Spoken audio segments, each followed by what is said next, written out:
Next talk is by Jean-Claude Saut, who will talk to us about the zero-mass constraint for KP type equations. Okay, first I would like to thank the organizer for letting me here. So I would like to make some very elementary remarks on the problem which is linked to the KP equations. And it's joint work with Luc Molinet and Nicolas Setkov, which will appear in the Science Journal of Mathematical Analysis this year. So I will try to follow the following plan. So I will make some introduction by explaining for people who don't know the KP or KP type equations, what are the KP equations, where are they coming from.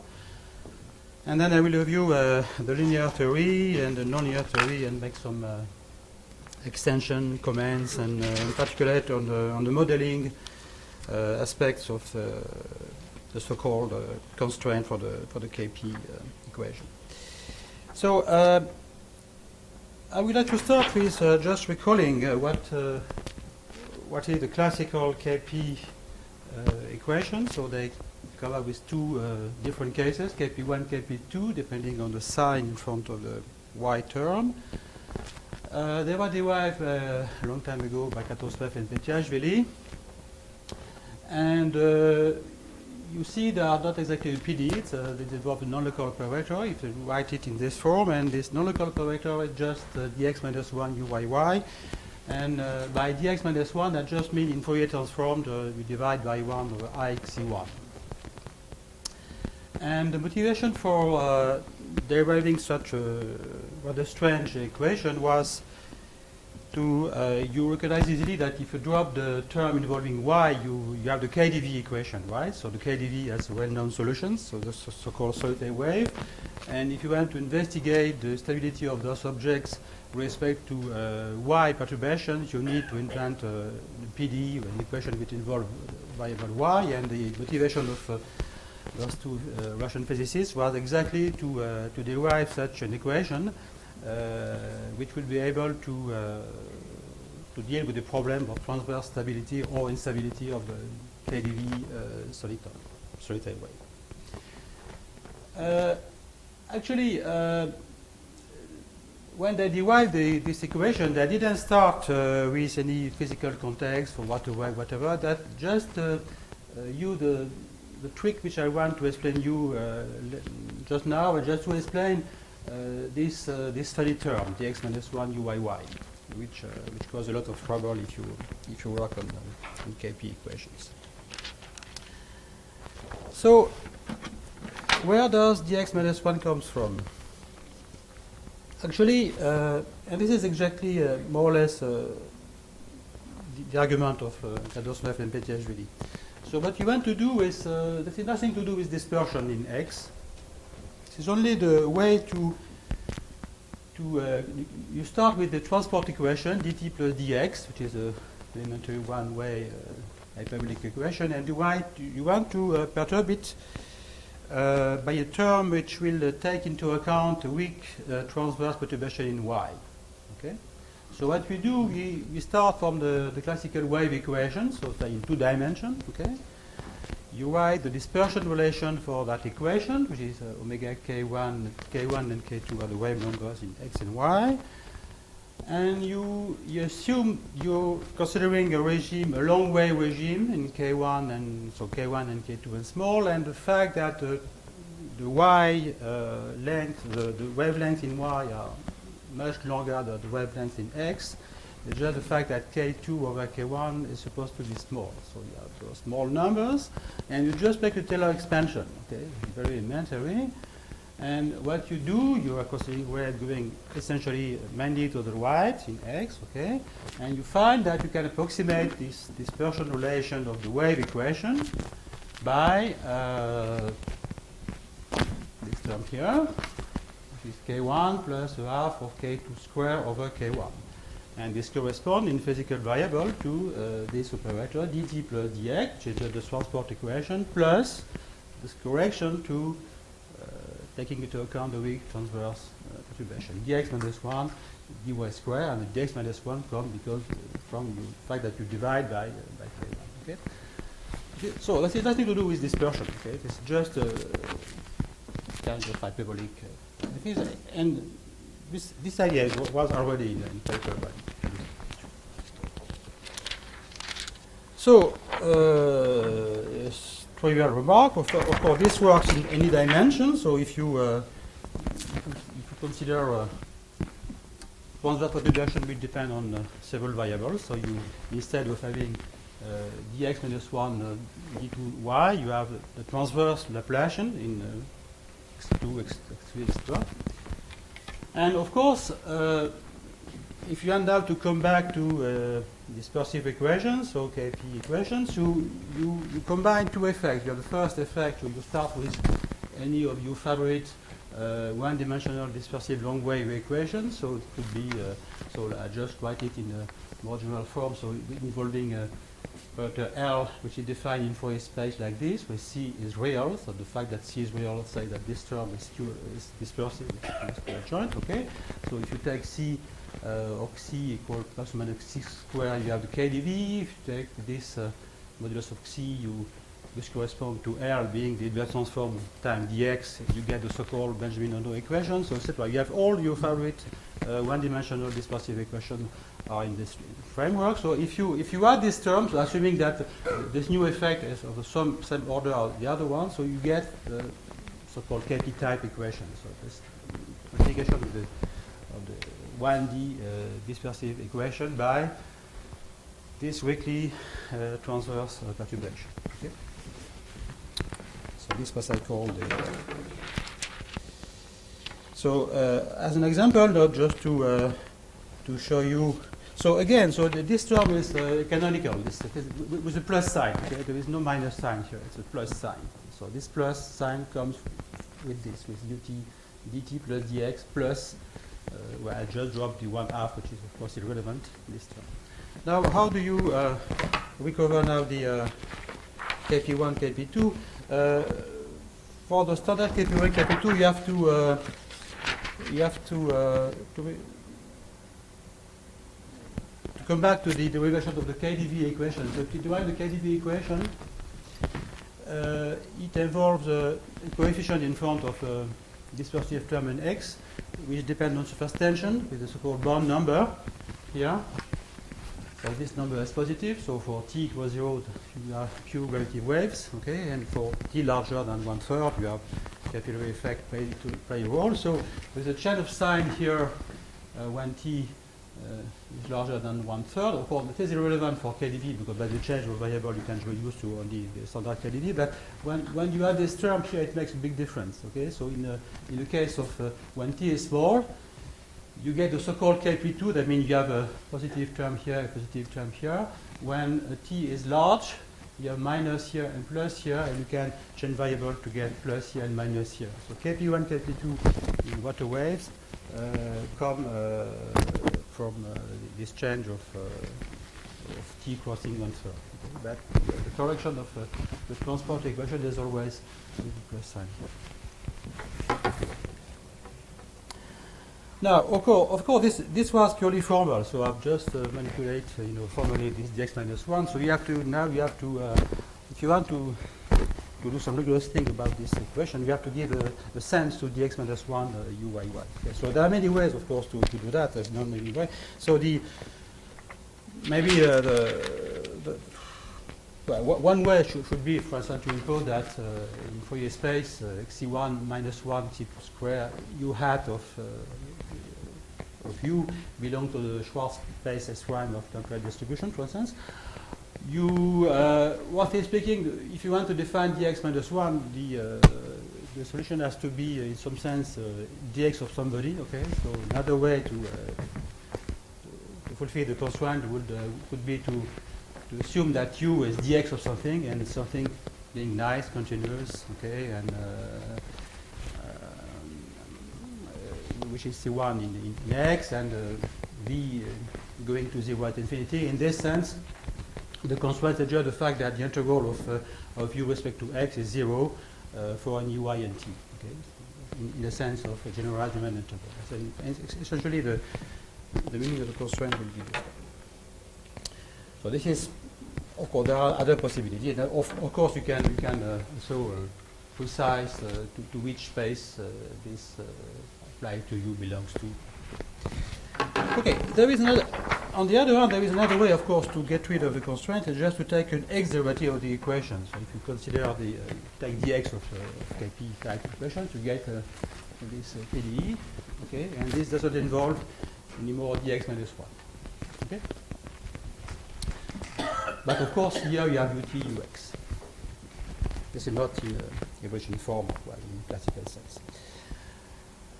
On the other hand, it's possible to solve the Cauchy problem. So Cauchy problem means you have to impose some value of u at t equals 0 here. So you can solve the Cauchy problem and solve this PDE without any constraint. This is essentially trivial in the linear case, because in the linear case, you can define a group using the linear part of the equation. So I just keep dx for a moment, just to recall that we are approximating the transport equation, that rather soon I will drop this term. But anyway, so you have a group here, expression minus t dx minus l dx plus x minus 1 dx squared. This guy is still adjoint, so this defines a unitary group in L2, okay? Actually in all soluble spaces built on L2. And to solve that, you don't need any constraint. Okay, you take any initial data phi in L2, you have a very nice unitary group. Okay, and it's very easy to see that the solution of which is here, which is the st of u naught. Okay, satisfies. I'm talking about the linear case, okay? This equation, it's very easy. Okay, so in some sense, well, you can solve the Kp equation. So the linear one without any constraint of initial data. There is the same idea actually for what I call Kp-BBM. So Kp-BBM is just noticing PD when we replace here minus Lux by plus Lut for some reason which I will explain later. In this case also you just drop the nonlinear term. You also have a nice group which is slightly more complicated here, but it's still a unitary group, and again you can solve at least the linear part of this equation without any constraint. For the nonlinear part, what you can do is just use a UML formulation which involves only the group ST. So you write formally you expression like this, and then it has been done for a while. Then one can solve this integral equation and get a solution of the say Kp2 Kp1. For Kp2, this had been done by Jean Bourquin in a beautiful paper in '93. And actually, what he did is just solving the integral equation for quite rough initial data, say in L2, for instance. Okay, so you get global solution. It's global in time for any data in L2 of the integral equation. And again, it's very easy to see that it satisfies the differentiated version of the Kp2 equation. For Kp1, there are two sets of results. There is very nice result, well, two sets of results by Thanasis Focas and Sung for the KP1 equation, but they solved the using inverse scattering techniques, the KP1 for small data for arbitrary time without a constraint, okay, by using inverse scattering techniques. And again, so the PD they solved the differential version of the KP1. And if you're interested in my PDE technique, one can solve the KP1, for instance, locally in time for arbitrary data in a space which is pretty big, which is this space. This means just S derivative with respect to X in L2 and no derivative with respect to Y in L2 for S large enough. And you can solve this KP1 in this setting, again without any constraint. So start with the initial data in this space, or well, by inverse scattering use some more strange space, but involving the Fourier transform of the initial data. But again, there is no constraint on the initial data. Now, a natural question is what happened? Well, before that, there is another remark, which is of course important, is that I was kind of cheating because I was just eliminating this problem constraint. But if you want to use a very nice aspect of KP type equation, which are the fact that there are Hamiltonian systems, you cannot avoid working with a constraint, because the Hamiltonian for KP type equation, which I wrote here, so involve this term here, dx minus 1 uy square. So the L2 norm of dx minus 1 uy is defined properly, which for KP1, KP2 is just this expression here, okay? And of course, if you want to use this formulation, you have to work in the function space for which this Hamiltonian is meaningful. In particular, dx minus 1 uy has to belong to L2, so you put a constraint of your initial. It doesn't work for any say for Gaussian, for example, okay? So this is. So now, coming back to what I said before, so the aim now is to assume that you were able to solve the differential version of the KP type equation, so without any constraints. So what happens? So is it the case as for t different from 0 in some sense the constraint is satisfied by the equation? So for example, a good candidate for that would be to start with the Gaussian as initial data. Of course, the Gaussian is not dx of something, so the Gaussian doesn't satisfy the constraint. So you solve the KP1, KP2 from the Gaussian initial data. You want to understand what happened when t different from 0. Then I come back to the talk by Saclay. So we are not claiming to be the first to work on this problem. So there have been some previous work on that. Maybe the first work I know of is a series of papers by Botti, Pepinelli, and Podrekov in the inverse scattering setting for KP1 for small data.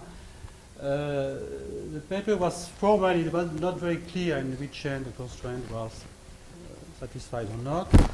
There is more serious attempt by Yablowitz and Villarroel in 91 and revisited by recently. This addressed the problem of how the constraint you solve, assume you solve the Cauchy problem, say for KP1 or KP2, standard one, without a constraint. What happened from when t is different from 0? But they get some results which are not optimal in some sense. I will prescribe this later on in this paper. And there is some implicit result for the linear KP2 in a very nice paper of Redekop, which is not so well known in the 80s. We did a very careful analysis of KP1, KP2 equations. I will go back to this later. Okay, so now I will start to, after this pretty long introduction, so I will start with the linear theory.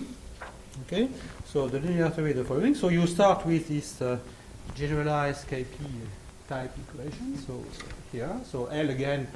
So I restrict here with two symbols which are homogeneous, but I think it could be done for non-homogeneous one with some technicalities, but well, most, not all of them, but most of physical examples are like this. For KdV corresponds, well, Kp corresponds to alpha equal 2, for instance, the standard Kp. If you want to consider the 2D version of Benjamin Ono, it's alpha equal 1. Okay. And what you want to study, of course, is just this object, which is the fundamental solution of this linear equations. I mean, the Fourier inverse of this kernel here. Okay. Okay, so a priori you get just something which is in this prime of R2 because it's a Fourier transform in the sense of distribution, so you get a pretty bad object. But it turns out that this object is much nicer than you may expect. And here the result, which in some sense is optimal, I guess. Okay, so let me first. So it's pretty long. So you assume that alpha is the correspond to the dispersion index. So I mean, you need to have enough dispersion, enough oscillation if you want. So alpha is larger than 1R, which is not very severe restriction because I don't know of an example for alpha smaller than 1. So this G is continuous, bounded, okay, and moreover, it is derivative with respect to x of the what I call C1x. It's an ugly notation for functions that are continuous and differentiable with respect to x with continuous derivative. Okay. So it's a dx, and I think the crux of the matter is this fact that G is dx of something, which is nice. Okay. And moreover, I forget to say that A tends to 0 at infinity, so there is something is missing here. So A tends to 0 at infinity when x tends to plus and minus infinity, which is quite important. Okay. So that means that you can write the linear solution as just a convolution of G with initial data 5, okay, which turns out to be the dx of A convoluted with phi. Okay, and since A tends to 0 at infinity for x, y, and t, as x tends to plus minus infinity, which I forgot to say here, the constraint is satisfied in the sense that you can integrate with respect to x your solutions in the sense of Riemann generalized integral, and you get 0 for any y, any t. That means if you start from any initial data, say your Gaussian, okay, which of course doesn't satisfy the constraint, okay, as soon as t different from 0, you have this rather strong constraint. Okay? And of course, that is a manifestation of the fact that we have infinite speed of propagation. Okay? Kp equation is an infinite speed propagation equation. So it's a bit like infinitely, you start from something which, okay, it's a bit like the smoothing effect of the heat equation. Okay, so let me just remark to mention the nice result of Redekop. So Redekop, it turns out that for the linear Kp2, there is a kind of miracle. You can compute explicitly the G. Okay, and this was the solution of Redekop. So it doesn't work for Kp1 per se, but it works for Kp2. And for Kp2, we discover that G is 1 over t. Okay. Every function of some argument zeta, then every prime of zeta. Zeta is essentially x over some power of t plus y square. And of course, you get that A is dx of function A, which is essentially modulo some constant for which is not okay for different function, which is every square, which of course tends to 0. Every function tends to 0 at infinity. Okay? So this is explicit in the computation by Redekop. You get this result for free, but it wasn't said like this in Redekop. So Redekop did not make the connection between this and the fact that constraint is satisfied for even if phi doesn't satisfy the constraint. But it was implicit in Redekop. Okay, so now idea of the proof, or the proof is rather elementary once you know what to do. Well, there are two things. First, you have to prove that what I call G is continuous, okay? And then to prove that G is dx of A, and A tend to 0 at infinity as x tend to plus and minus infinity, okay? So the trick here is, so we have to compute this Fourier integral here, okay? So the first trick essentially is to use, to make a change of variable here and to integrate first in respect to eta prime. This is the same trick which is useful to derive the so-called Strickart estimate for the linear KP group. Because why? Because here, if you replace here this by eta prime square, you compute essentially the Fourier transform e to the I eta square, which is of course a well-known kernel, okay, connected to the Schrödinger equation in 1D, and then you reduce the 1D oscillatory integral, then you can analyze this integral. Okay, if you do that, you discover that G is continuous. Okay, so provided alpha, this is potential alpha greater than 1/2 comes from here. So at this point, you need this alpha to be, oscillation in XC has to be large enough. Okay, then if you want to prove that G is dx of A, you just define A formally by taking the Fourier transform of 1 over IXC, this kernel, okay? And then you, again, by the same trick, you first integrate with respect to eta, and you reduce the 1D oscillator integral in XC. And this you have to analyze carefully, and it's more difficult than that one. So I don't want to give you the details because they are rather technical, but essentially you reduce to the following integral. Okay, so yeah, this is what you. So there will be no more eta, of course, but you okay. And the y dependence is in the phase. We have a phase here phi, which depends, of course, of y, and you have to analyze this as a function of say of this lambda. And what you have. So the integral is of this form. So we have this amplitude here, this phase here, and you can prove that for any alpha positive, this function of lambda, so lambda at this argument here, is continuous and tend to 0 as lambda tends to plus minus infinity. And you do that, well, you split the frequencies and small frequencies. Small frequencies is okay by Riemann Lebesgue, it's trivial, and for large frequencies, you have to be careful, and you have to do analysis by Van de Kerkhove type arguments. Okay, that can be done.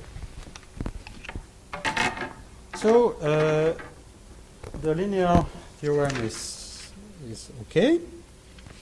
So just to conclude the argument, you have dxa equal g in the sense of distribution, and since A and G are continuous, it's very easy to prove that this is true in the standard sense, in the sense of nice functions. And you have. And in this way, it's basically, so just to sum up, the reason why the constraint is satisfied for t different from 0 is because G is dx of a nice function. Okay, I think we are the first to discover this fact. So now, let's go back to the nonlinear case. So nonlinear case, of course, you same trick, but you add this nonlinear term. It turns out that a good functional space to state a result will be the space HK 0 of R2, which I introduced before, which is the space of function in L2 with k x derivative in L2, but nothing in Y. Okay, so that can be rough in Y, but a little bit smooth in X. And it turns out that the result in the linear case extends to the nonlinear case, provided, so you have to assume one thing. So you have to assume, well, I forgot to say, well, it was in the linear case, phi has to be in L1, okay, the initial data. So here you assume that phi belongs to L1 and H2 0, I mean 2 derivative with respect to x in L2, nothing for dy, and assume that we have a solution of you differential KP type equation which is continuous with value to this space H2 0. Okay, it is not continuous, for instance, with respect to x and y. Okay? Because in y it can be. Then again. for any t different from 0, you have this constraint. This constraint is satisfied in the same sense as previously, in the sense that well, first u is continuous, which is a kind of striking fact. So u is continuous in x and y for t different from 0. Okay, and moreover, u is dx of something. U is dx some b, and this v is nice. In order that you can define this as an integral in the sense of generalized Riemann integral, and this is 0 for any y, any t. Okay. Let me just make a couple of remarks to just give an hint of the. So essentially, you have the same result as in the linear case, provided you are careful enough to choose the right initial data in the right space. Now, a couple of remarks. So for I already told you, well, this result is not empty. I mean, there are functions, there are solutions in the class I was mentioning. So for KP1, KP2, say, for KP2, you have the Bourgain solution. If you start with initial data within L1 in H2, 0, you can construct Bourgain solution. So they live in the same space. They live in H2, of course, not in L1. L1 is not preserved, but I don't care. But they live in H2, 0, okay?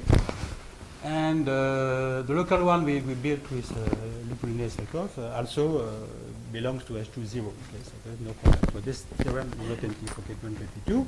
And I told you before that there is a striking smoothing property here. Even if you start with initial data which is not continuous, because this space, of course, is not embedded in C0 because there is nothing on Y.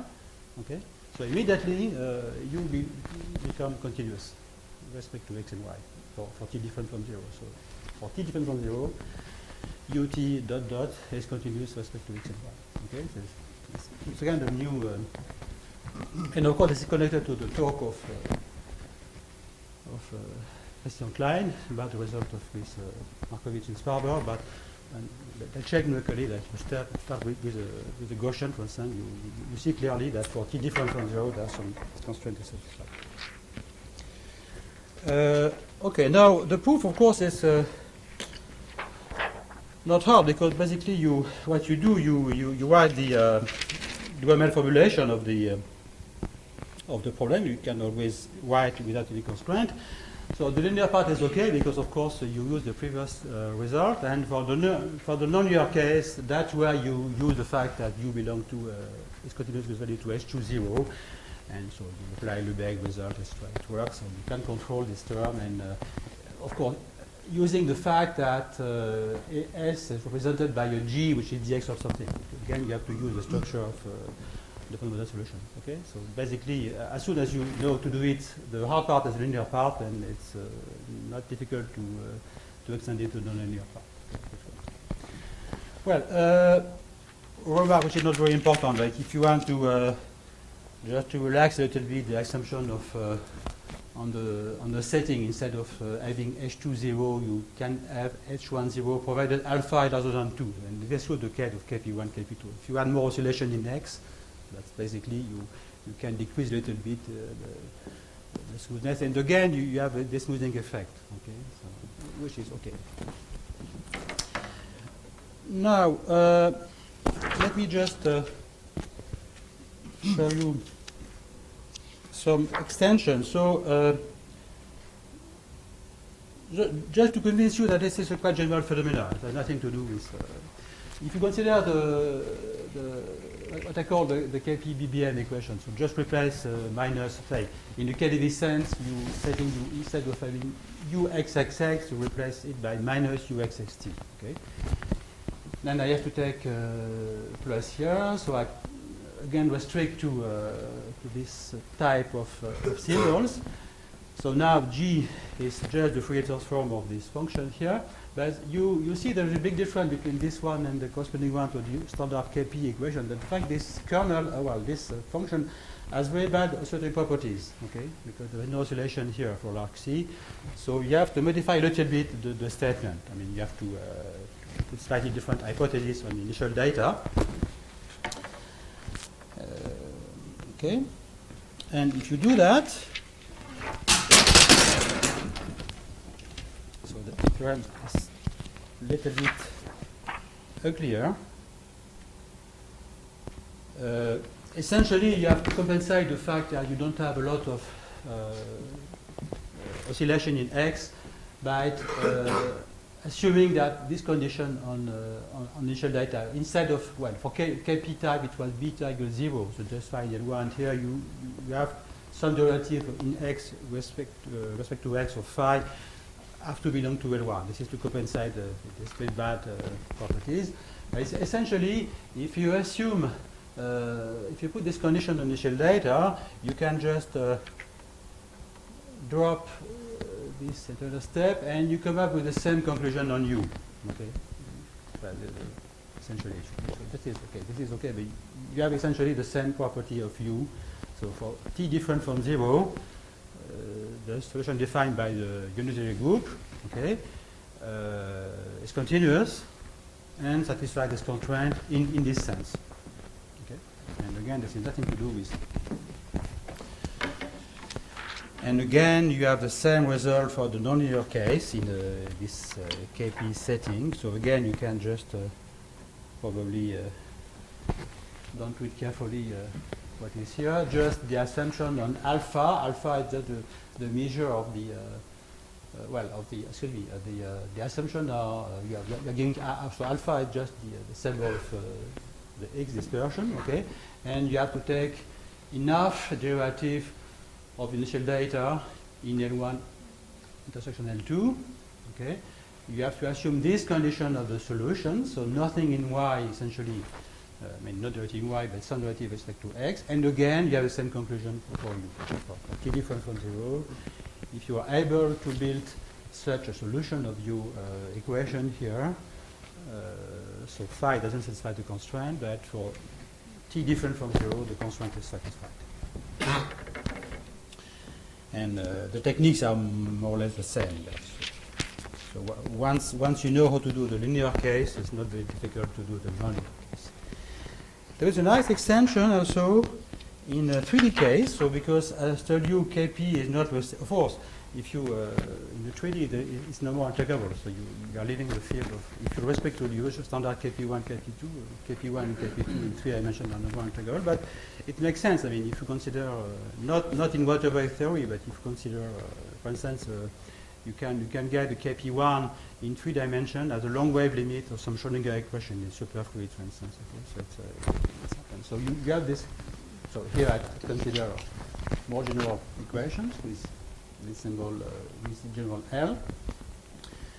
And essentially in 3 dimensions, so you have 2 transverse dimensions, you get the same result, except that instead of assuming alpha greater than half, you have to take alpha larger than 1. Strictly, so this includes, of course, the KdV symbol, which is alpha equal 2.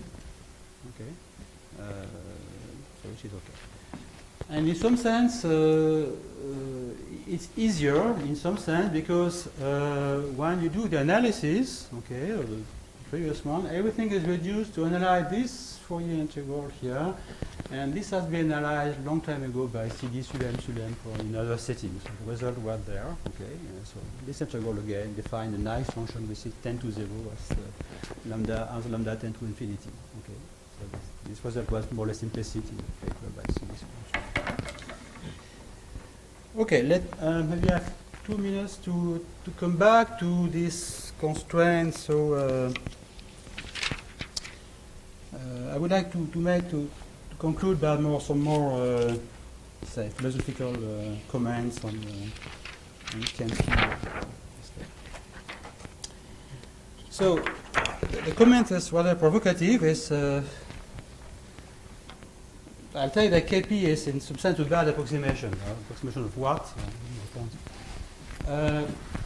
Okay, so let me start with some philosophy. Okay,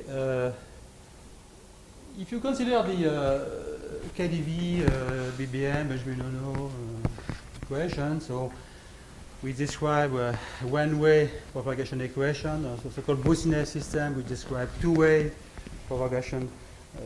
Dispersive waves, okay, or Kp, we describe wave going essentially in one direction, so quasi one-dimensional. they are not derived from first principle, okay, like say Maxwell, Euler. They are just asymptotic models, okay, in a simple regime of amplitude and wavelengths, starting with complicated wave phenomena, say water wave problem for the KdV and plasma wave, etc. You made some asymptotics, could be formal or rigorous, and you come up with those models which are kind of normal forms, which describe the dynamics of the full system in some narrow range of, say, wavelengths and amplitude. Okay? And now the problem comes up to compare rigorously the dynamics of the model to the dynamics of the full system. Of course, because even if you get them formally, you have to prove some results showing that you have a good approximation of the original system. Okay, if you have, and it turns out that for the model like KdV, so for instance, you know, I recall that KdV. So I put some epsilon. So epsilon is a measure in water wave context, just inside the ratio, the typical amplitude of the wave over the depth of the fluid, or also of the depth square over the wavelength square in x. So this small parameter. So basically, formally you get the KdV or the BBM in this sense. So you start at order 0. You have the transport equations to the right, and you modify you transport by dispersion and nonlinearity, and you just drop the term which are order epsilon squared. Okay? That means that the KdV and BBM shouldn't be good after times of order epsilon square 1 over epsilon squared. Okay, and it turns out that you can prove rigorously that for those models, you get an error estimate with respect, say, to the earlier system. It can be done in the context of water wave, which is of, so the convergence rate is good. This is bit O of epsilon square t on time scale, which is of order 1 over epsilon. So you have a perfect model. And you cannot, this is optimal. You cannot better than that, because as I told you, if you drop this term here, you're not supposed to have something which is small for time, larger than 1 over epsilon square. If you do the same analysis, and I'm finished, for the KP type equation, you get an error which is only little of 1, so you don't have any weight. And why? Because when you do it by using WKB analysis, okay, and when you want to analyze the reminders term, there are some secular growth of the term which come from the constraint, because in this, when you do this kind of mathematics, you have to use the constraint, the dx minus 1 term in KP. So then you have to truncate the low frequency in x, and then put a mess, and you don't get the right a good error estimate. And this is really intrinsic to the approximation or the KP approximation. I mean, that means essentially the KP approximation is bad in this sense. You cannot, because of the singularity in the low frequencies in X, you cannot get a good approximation with respect to whatever. I mean, it could be Euler or any hyperbolic first order system. Okay. So okay. So I will finish my talk here. Thank you very much. Short question. So what are results for bounded domains or periodic conditions? Because this is decaying, right? This case. I don't know. No, I don't know. I don't know. No results. It's a bounded domain. It's a match. You know, it's a hard topic. But this specific question on with boundary condition is not obvious. Periodic. Even for KdV. Periodic should be okay. Yes. Yeah. Sure. Periodic should be okay. Yeah. Because it's free analysis. Yeah. Yes.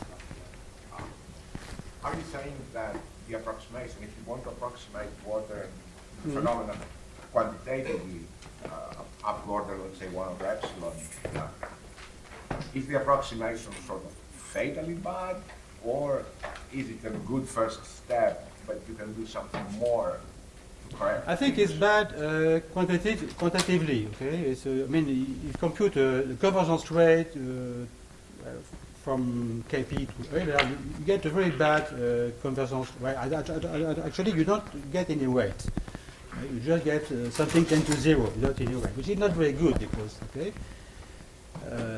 it doesn't tell that it's, well, what I said bad, it was provocative, but you know, it's not as good as KDV say, you know, what I said, okay? It's not as good at a 1D problem. So you have some, you have some problem here, which is exactly connected to the dx-1 term, which is kind of artificial, you know.